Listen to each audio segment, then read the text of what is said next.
Bonjour à tous les passionnés de génie électrique et de systèmes industriels. Aujourd'hui, nous plongeons dans le monde passionnant du traitement du signal avec MATLAB Simulink. Dans cette vidéo, nous explorons ensemble le module automatique de première année à l'Est Kenitra, en traitant spécifiquement 3 travaux pratiques, TP5, TP6 et TP7. Préparez-vous à découvrir les concepts fondamentaux et les applications pratiques qui vous attendent dans ces activités essentielles. Que vous soyez débutant ou initié, cette vidéo vous offrira un aperçu captivant de ce passionnant domaine. Alors, installez-vous confortablement et plongeons-nous dans le traitement des TP. Maintenant, entrons dans le vif du sujet avec notre premier TP, le TP5. Nous plongerons dans la simulation et la régulation de vitesse d'un moteur à courant continu MCC sur MATLAB Simulink. Préparez-vous à suivre pas à pas ce passionnant voyage à travers la simulation et la régulation des MCC. Allons-y sans plus tarder. Voici une petite introduction sur ce TP. Dans ce travail pratique, notre objectif central est de développer notre expertise dans la modélisation, la simulation et le contrôle de la vitesse d'un moteur à courant continu MCC à l'aide de MATLAB Simulink. Nous commencerons par créer un modèle représentatif du MCC, puis nous procéderons à la simulation du système. Ensuite, nous nous concentrerons sur la mise en place d'un régulateur de vitesse mécanique, ce qui nous permettra d'analyser en détail son fonctionnement.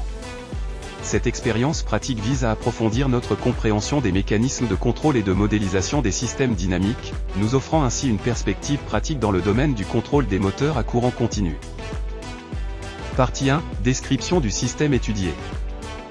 Un moteur électrique à courant continu MCC permet l'échange d'énergie entre un système électrique en courant continu et un mécanisme mécanique. Dans ce système, le stator crée un champ magnétique constant avec des électroaimants, tandis que le rotor, alimenté en courant continu, est composé de conducteurs. Ces conducteurs subissent des forces qui les font tourner, ce qui génère une force électromotrice F.E.M à travers le collecteur balai. La valeur moyenne de cette F.E.M dépend de la vitesse de rotation du rotor, du flux magnétique maximal et de caractéristiques de conception du moteur. Partie 2, modélisation. La modélisation d'un moteur à courant continu MCC revêt une importance capitale pour appréhender et étudier le comportement dynamique du moteur dans diverses situations de fonctionnement. En général, le modèle mathématique d'un MCC repose sur les équations électriques et mécaniques qui décrivent son fonctionnement. Partie électrique. La composante électrique d'un moteur à courant continu CC englobe l'induit, la résistance de l'induit R, l'inductance de l'induit L, la source d'alimentation V, et la force contre-électromotrice SEM. L'induit génère un champ magnétique rotatif en réponse au courant électrique. La SEM est une tension induite opposée qui apparaît pendant la rotation du rotor. Partie mécanique. La partie mécanique transforme le mouvement rotatif en travail utile. Elle comprend le rotor, le moment d'inertie qui mesure la résistance au changement de vitesse, le couple électromagnétique qui induit la rotation, et les frottements mécaniques qui s'opposent au mouvement.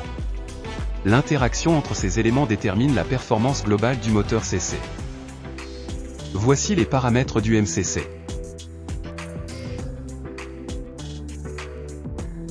Voici le schéma bloc du MCC.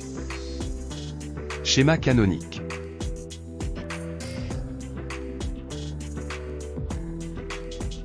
On passe maintenant à la partie de simulation.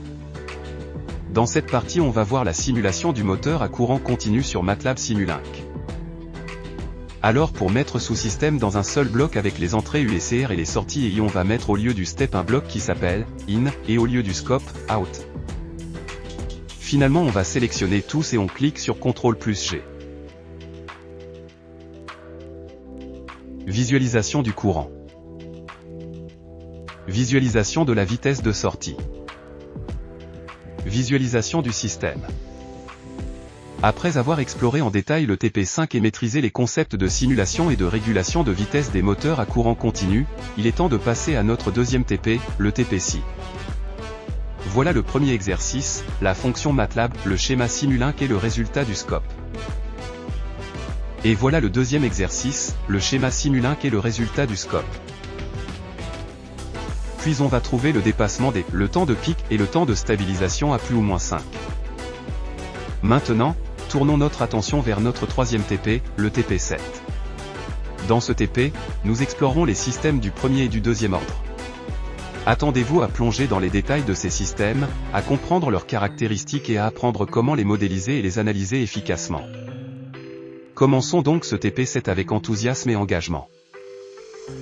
On va passer directement à l'étude pratique. Voici notre premier exercice, on va étudier 4 cas. Pour epsilon égale à 5. Voici le code MATLAB avec exécution. Et voilà le schéma Simulink, avec exécution du scope. Pour epsilon égale à 2. Voici le code MATLAB avec exécution. Et voilà le schéma Simulink, avec exécution du scope.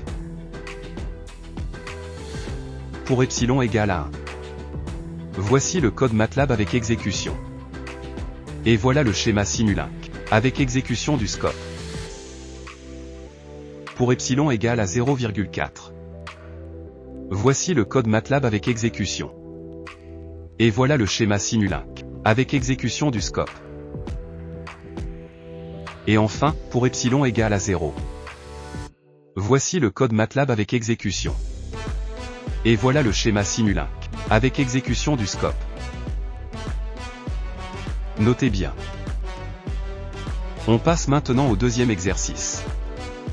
Voici le code MATLAB avec exécution. Et voilà le schéma Simulink avec visualisation au scope.